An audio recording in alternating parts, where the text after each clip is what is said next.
नमस्कार, मैं कल्याण शंकर दुबे, सूरत नगरी न्यूज से। आज हम बात करने वाले हैं जौनपुर डिस्ट्रिक्ट उत्तर प्रदेश की। जौनपुर डिस्ट्रिक्ट में आज माफियाओं का अड्डा बन गया है। आने वाले करीब एक हफ्ते में लगभग 6 जैसा मर्डर हो चुका है।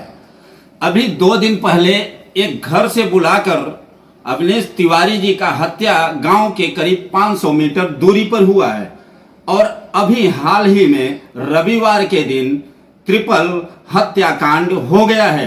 जौनपुर के मोहम्मदपुर गांव में 3 परिवार इंजीनियरिंग का जो दुकान खोल के चलाते थे, उसमें लाल जी उसके मालिक थे और उनके 2 बेटों को रात में उन्होंने रविवार को रात में वर्कशॉप में अपने काम होने की वजह से वो सो गए थे और वहां पे 2 बेटों समेत पिता की हत्या कर दी गई।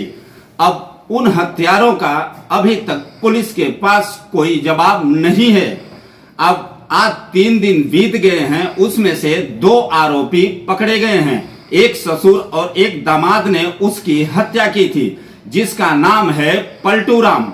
और पलटू राम और लाल जी की पत्नी प्रभा देवी ने बताया कि ये 2017 में पैसे की लेन देन की वजह से उनकी हत्या हुई है, क्योंकि पलटू राम के बेटे की शादी थी। उसी में की दुकान में लाल जी ने अपना वर्कशॉप खोला था और वर्कशॉप के भाड़े के एवज में और उनसे एडवांस लिया था, जो यह हत्या का प्रारूप बन गया था।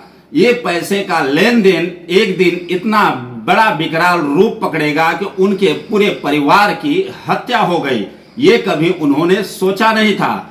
और उनकी पत्नी प्रभावती बताती हैं कि हमारा दूसरे नंबर का बेटा यादवीर, जो इस समय पे जेल की सजा काट रहा है और सजा काटने पे वो भी पैरोल पे, उसको सोमवार को सुबह लाया गया, जो अपने 2 भाइयों को और अपने पिता को मुखाग्नि दी गई।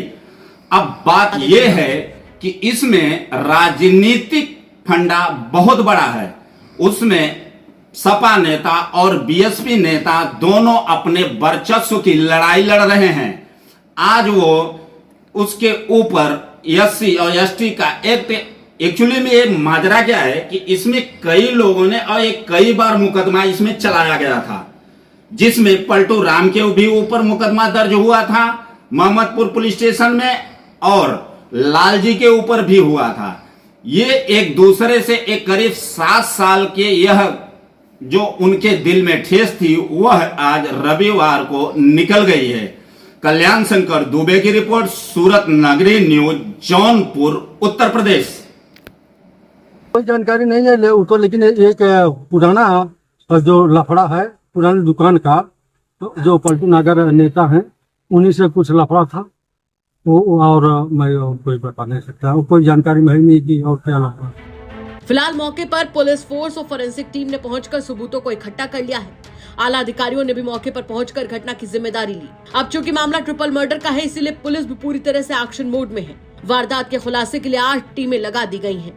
पूरे मामले पर पुलिस क्या कुछ कह रही है वो भी सुनवा देते हैं आपको। इस जगह पर लालजी वेल्डिंग वर्क करके एक प्रतिष्ठान है। इसमें इसके मालिक गुड्डू कुमार और साथ में इनके पिताजी लालजी और इनके भाई यादवीर। आज सुबह इनके बहनोई द्वारा पुलिस को सूचना दी गई कि यहाँ पर ये मृत अवस्था में मिले हैं। यहाँ पर आकर जब पुलिस की टीमों द्वारा पूरे एरिया को सील ऑफ किया गया और चेक किया गया है, तो इन तीनों मृतक जो हैं, जो एक ही परिवार के हैं, पिता और 2 भाई हैं, इनके ऊपर किसी भारी हार्ड ब्लंट ऑब्जेक्ट से वार किया गया है इनके सरों पे, जिससे इनकी मृत्यु होना प्रतीत हो रहा है। पुलिस द्वारा पूरे एरिया को कॉर्डन ऑफ कर लिया गया है। अभी तक की प्रारंभिक रूप से प्राप्त जानकारी के अनुसार इनके परिजनों द्वारा बताया गया है कि इनके कुछ लोगों से विवाद चला करते थे और साथ ही यहाँ पर किसी धारदार हथियार या अन्य किसी फायर आर्म का प्रयोग नहीं हुआ है। किसी भारी चीज़ से इनके सरों पे मारा गया है।